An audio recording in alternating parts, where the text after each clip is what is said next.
वन्दे ब्रह्मपुराधिपं श्रीसहजानन्दं च मूलाक्षरम्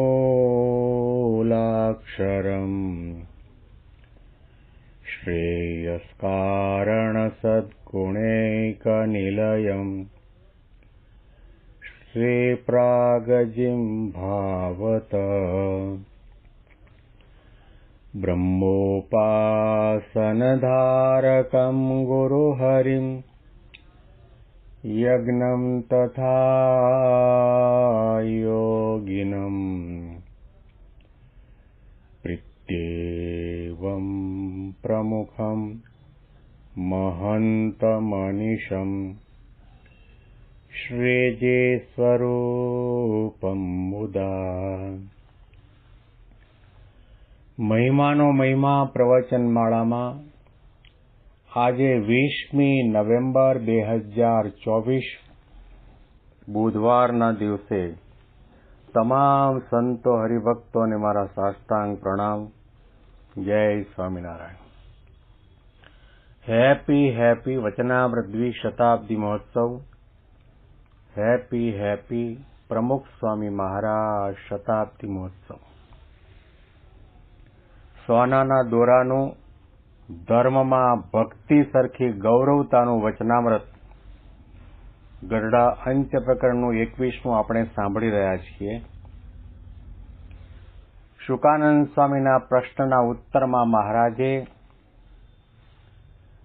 ધર્મની પણ ભક્તિ સરખી મહત્તા છે, મહિમા છે, એ વાત સમજાવીને બતાવ્યું કે નિવૃત્તિ અને પ્રવૃત્તિ બે પ્રકારના ધર્મ છે અને બંને પ્રકારના ધર્મ ભગવાનના સંબંધ સહિતના પણ છે અને ભગવાનના સંબંધ રહિતના પણ છે.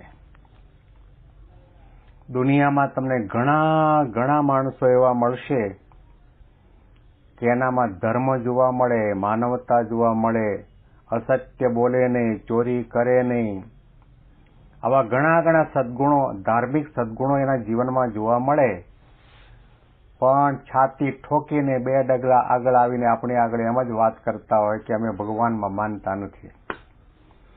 તો એના જીવન સાથે જે કંઈ આ ધર્મ સંબંધી ગુણો વણાયેલા છે એ ભગવાનના સંબંધ રહિતનો ધર્મ છે.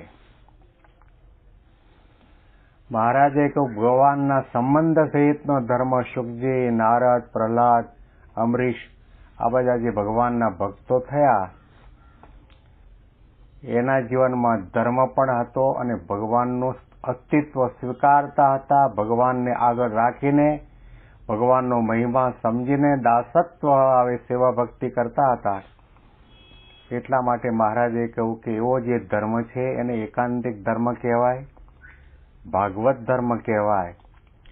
અને એવા ધર્મ આગળ તો વર્ણાશ્રમના ધર્મ ઘણા પાંગળા છે, દુબળા છે અને એવા ધર્મનું પાલન કરવાથી જે કંઈ ફળ મળે એ નાશવંત છે. એવા ધર્મનું પાલન કરવાથી સમાજમાં કદાચ તમે સારા દેખાવ અને પ્રતિષ્ઠા પામો, પણ સંસાર સાગર તરી શકો નહીં, માયા મુક્ત થઈ શકો નહીં, ભગવાનના ધામના અધિકારી પણ થઈ શકો નહીં.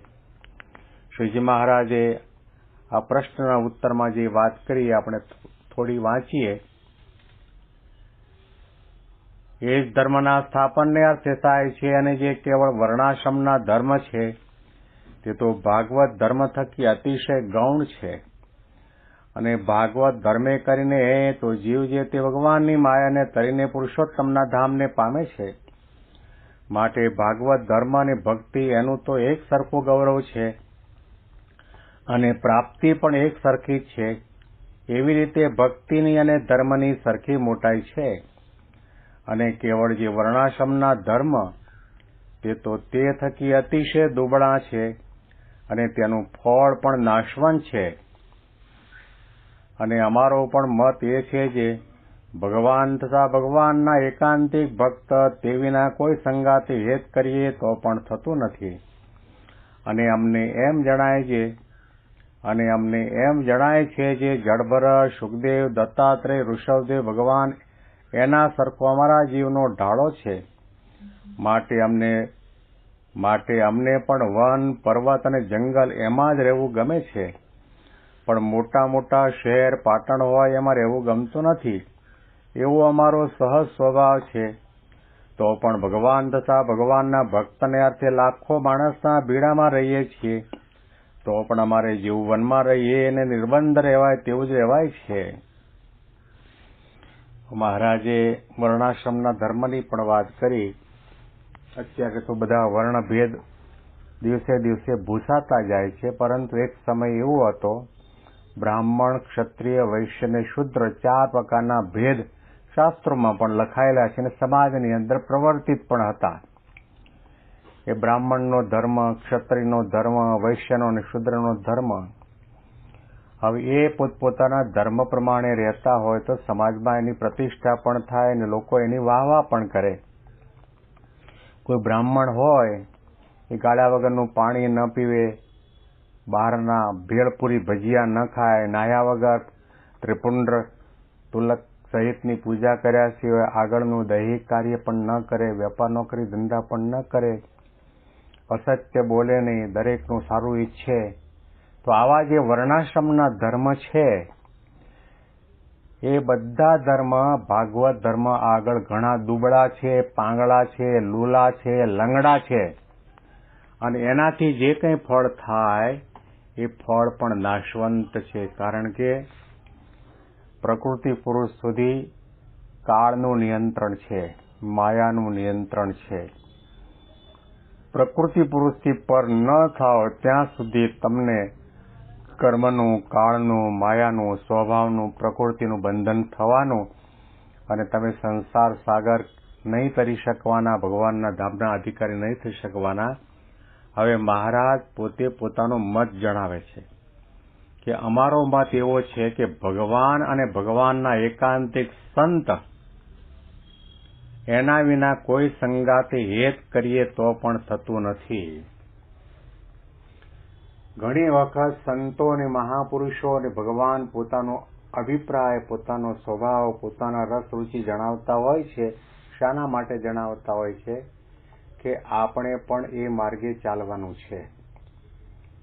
એમનો જે સ્વભાવ છે એ સ્વભાવ પણ આપણે અંગીકાર કરવાનો છે, સિદ્ધ કરવાનો છે. મહારાજે કહ્યું, ભગવાન અને ભગવાનના એકાંતિક ભક્ત સિવાય બીજી ગમે તે જગ્યાએ હેત કરવા જઈએ તો હેત થતું નથી. એનો અર્થ એ થયો કે હેત કરવાનું મન થાય, પ્રેમ કરવાનું મન થાય, જોડાવાનું મન થાય, સમાગમ સત્સંગ કરવાનું મન થાય તો ભગવાન અને ભગવાનના એકાંતિક સંતનો સમાગમ કરો. અને મહારાજે કહ્યું, અમને તો એવું જણાય છે કે જડભરત, સુખદેવ, દત્તાત્રેય, ઋષભદેવ ભગવાન એના સરખો અમારા જીવનો ઢાળો છે. એવો કેવો ઢાળો છે કે અમને વન, પર્વત અને જંગલ એમાં જ રહેવું ગમે છે, પણ મોટા મોટા શહેર હોય, પાટણ હોય એમાં રહેવું ગમતું નથી. શ્રીજી મહારાજે બીજા એક વચનામૃતમાં પણ કહ્યું કે અમારો એવો સ્વભાવ કે વન વિચરણ દરમિયાન ગો દોહન માત્ર અમે ક્યાંય રહ્યા નથી. ગો દોહન એટલે ગાયને દિવસના 2 વખત ધોવામાં આવે, સવારના ધોવે અને પછી સાંજના ધોવે. એટલે મહારાજ સવારના ગાય દોવાતી હોય તે વખતે જ્યાં હોય અને સાંજના ધોવાનો સમય થાય ત્યાં તો એ સ્થાન છોડીને બીજી જગ્યાએ નીકળી ગયા હોય. કોઈ જગ્યાએ રોકાણ નથી. વન, પર્વત, જંગલમાં રહેવાનું મહારાજને ગમે. આપણે પણ સંપ્રદાયનો ઇતિહાસ વાંચીશું તો ખ્યાલ આવશે. મહારાજ વિચરણ કરતા કરતા 7 વર્ષના અંતે ગુજરાતમાં લોજમાં પધાર્યા અને ત્યાં વાવ ઉપર બેઠા અને સુખાનંદ સ્વામી પાણી ભરવા માટે આવ્યા.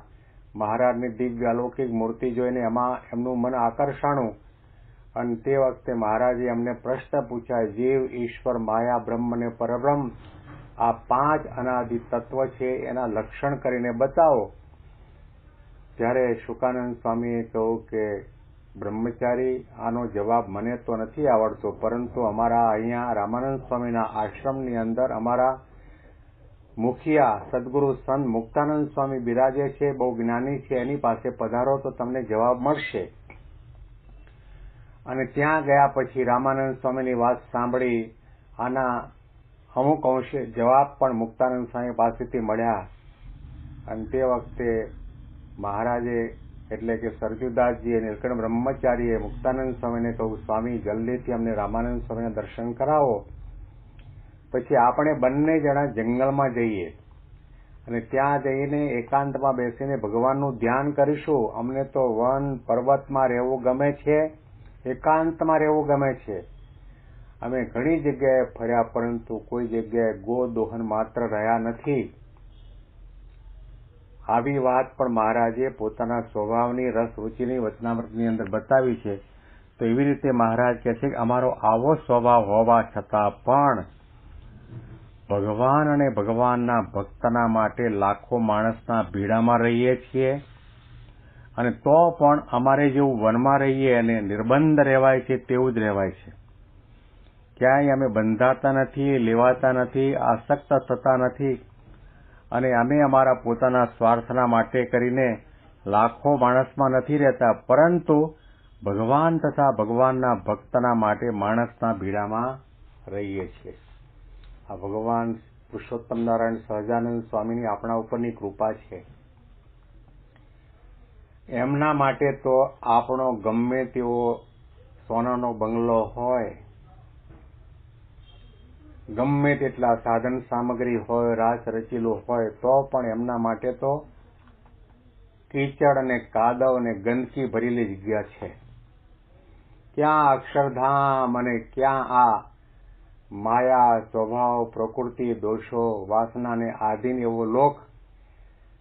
તેમ છતાં પણ ભગવાનના ભક્તોના માટે, ભક્તોના લાડકોડ પૂરા કરવા માટે પોતાનું સામર્થ્ય, શક્તિ, ઐશ્વર્ય, પ્રતાપ સર્વોપરી પણ બાજુ ઉપર મૂકીને આપણા જેવા થયા છે. એમના રસ રૂચિ એવા છે, આપણી વચ્ચે રહેવું નથી ગમતું છતાં પણ રહ્યા છે. શાના માટે? ભગવાન અને ભગવાનના ભક્તના માટે, એનું ભલું કરવા માટે, એનું આત્યંતિક કલ્યાણ કરવા માટે. શ્રીજી મહારાજ પોતાનો અભિપ્રાય બતાવે છે, રસ રૂચિ બતાવે છે કે અમારો આવો સ્વભાવ છે. તેમ છતાં પણ અહીંયા સમુદાયની વચ્ચે રહ્યા છીએ, ગાર માટીના મકાનમાં રહ્યા છે. જેમનું શાસ્ત્રોમાં વર્ણન આવે કે ભગવાનનું વાહન તો ગરુડજી છે, એનો પણ ત્યાગ કરીને બ્રહ્મના સુખે કરીને સુખ્યા રહેવા વાળા પરમાત્મા આપણે ત્યાં રહ્યા, દાદા ખાચરના દરબારમાં રહ્યા, અને કાઠી કોળી આ બધાની સાથે રહ્યા, ઘોડા ખેલવા, નદીમાં નાયા, રંગોત્સવ કર્યા. આ ઘણા પ્રકારનું કર્યું. એને પાછળનું એક જ કારણ કે ભક્તોના લાડકોડ પૂરા કરવા અને ભક્તોનું ભલું થાય, જીવોનું કલ્યાણ થાય, એટલા માટે મહારાજે કહ્યું કે અહીંયા આગળ અમે રહ્યા છીએ. આના અનુસંધાનમાં વિશેષ વાતો આપણે આવતીકાલના પ્રવચનમાં સાંભળીશું. તમામ સંતો હરિભક્તોને મારા જય સ્વામિનારાયણ.